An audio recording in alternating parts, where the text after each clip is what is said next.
हाँ, उनकी सिंगिंग पसंद है, मैं अभी भी उनके गाने सुनती हूँ और अभी भी उनके गाने की फ़ैन हूँ मैं, उनकी सिंगिंग मुझे पसंद है। एज़ अ ह्यूमन वो मुझे पसंद नहीं है, बिल्कुल नहीं। नमस्कार दोस्तों, हर किसी को पता है कि पवन सिंह और ज्योति सिंह का तलाक होने वाला है। इसको लेकर कोर्ट में काफ़ी समय से केस चल रहा है। लेकिन इसके पहले ज्योति सिंह लाइव आकर या इंटरव्यू देकर पवन सिंह के बारे में कुछ भी नहीं बोलती थी। शायद ज्योति सिंह को लगता था कि हम लोग का रिश्ता अभी भी सुधर सकता है।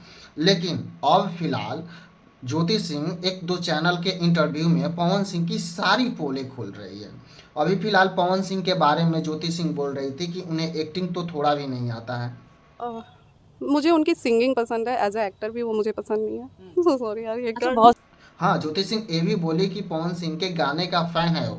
पवन सिंह को गाने तो अच्छा से आता है, लेकिन पवन सिंह को एक्टिंग थोड़ा भी नहीं आता है।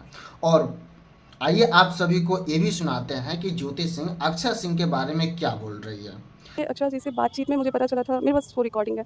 उनसे बात में मुझे पता चला था कि वो 3 महीने की प्रेग्नेंट हैं, 3 महीने की प्रेग्नेंट हैं, ऐसा उन्होंने मुझे बोला था। ज्योति सिंह का कहना है कि जब पवन सिंह और ज्योति सिंह का शादी हुआ उसके बाद ज्योति सिंह अक्षय सिंह से बात की, तो ज्योति सिंह को पता चला कि अक्षय सिंह 3 महीने का प्रेग्नेंट है पवन सिंह का। दोस्तों आप सभी को बता दें, पवन सिंह और अक्षय सिंह दोनों रिलेशनशिप में थे।